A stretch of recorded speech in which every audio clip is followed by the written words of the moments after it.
Hi, my name is Renee Majero. I'm here to talk with you today about grief and loss in the elderly population. I'm going to begin my presentation by discussing with you ERIKSON'S theory of psychosocial development. Stage 8, integrity versus despair, old age. People in old age reflect on their lives and take inventory of their successes.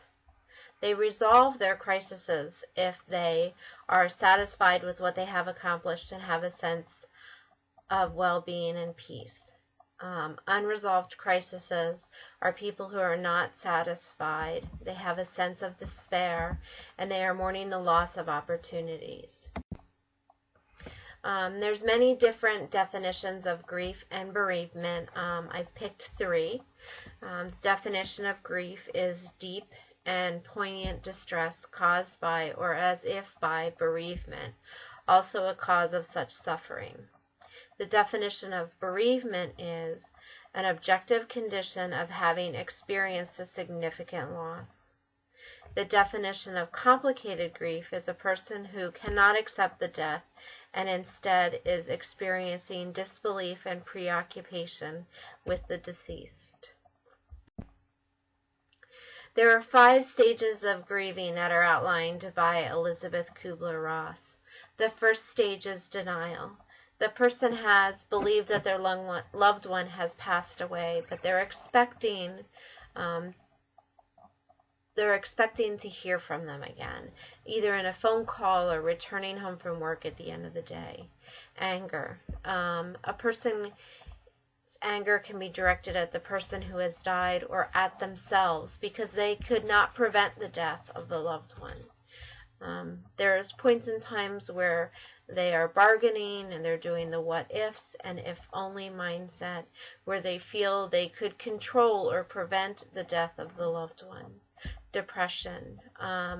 Here, Elisabeth Kubler-Ross wants the people that are experiencing grief to realize that there's a very normalcy of depression during this process, and that depression is helping them begin the healing process. Acceptance. The person is able to recognize that the current state of their lives without the loved one is the new reality, and they can move forward with this understanding. I'm going to talk a little bit about a cumulative effect of loss. An example of this would be an elderly person who has lost their spouse, and because their spouse has died, they're not able to manage their home any longer, so now their house needs to go up for sale. They're moving out of their house, they're decreasing their possessions, they're moving away from their friends and the surroundings that they are familiar with. This is a cumulative effect of loss or grieving. You're not just grieving one thing, but multiple things that are happening at one time. Effective resolution of grief from earlier losses will influence how the person is able to accept their own life and death. A person that has failed to resolve earlier grief may have fears of their own well-being and death, and then they might not be able to develop the support system that is needed during this stage of life.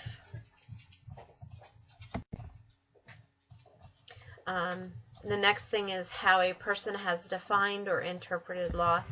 They may view them as evidence of continual loss, where they will continue to expect losses, and these losses might be more threatening than they were at an earlier stage, because the elderly person is watching multiple people die during this process of life, and they might not be able to have an adequate review of their own lives because there's not enough time left for grief resolution and recovery. Loss of physical and mental functioning. An elderly person could lose their limbs or the use of them. Loss of sight, hearing, or speech. Loss of sexual function. Loss of orientation to time or place. loss of cognitive ability to process or comprehend what is being said to the individual. With the loss of these abilities, most individuals are unable to care for themselves independently. It's also very difficult for them at this point in time to allow strangers to assist them with their activities of daily living, such as bathing and dressing, because they are unable to do them themselves any longer. Loss of independence could be many different things. It could be the loss of status or role, and that could potentially be retirement, where you are no longer the role of the social worker or the bank teller, and this can cause a loss of self-esteem and identity. And elderly individuals could also lose socialization aspects as well as emotional support from the people that they work with. They could have a decline in their physical abilities, and more than likely they will have a decline in their financial resources. During this period of time, there's a strong likelihood that they will lose their possessions or surroundings. The elderly are often relocated during this stage of development. The relocation causes them to lose things that could be important to them by downsizing their living environment, and it could very likely mean that they are moving out of an area that they are not comfortable with. All of these things together can add up and give them a possibility of having some disorientation in the new environment. Another thing that is very possible during this stage of life is the loss of driving.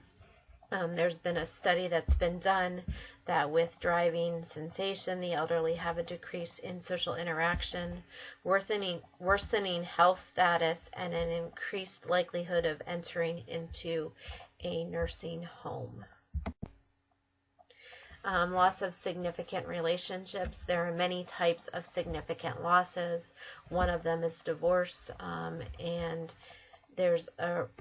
each year there's a higher rate of individuals that are 65 and above that are getting divorced. Separation from family and peers. Separation from your family could be because your children are getting older and they're moving further away from you. And with the loss of driving and mobility, you might not be able to see your friends as often as you used to in the past. There's also the loss of friends through death. And there's also the death of a spouse or significant other. If the bereaved elderly do not maintain old relationships or initiate new relationships, they can become isolated and lose their social skills.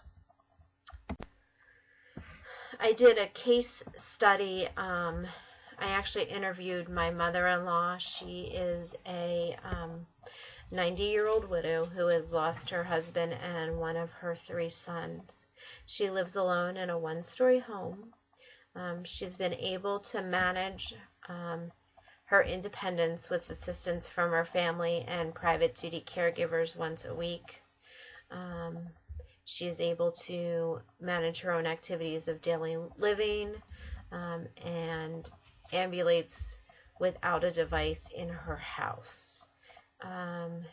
She has been doing her own cooking, cleaning, and laundry up until this point, but her 1 son does not want her going to the basement to do her laundry any longer. She's not happy about it, but she is willing to allow him to do it for her.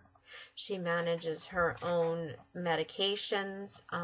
She recently passed a mini mental examination, so she still has capacity to make her own decisions. She is isolated. She has very few friends that are still alive, and she is unable to drive anymore. She has very limited social interactions.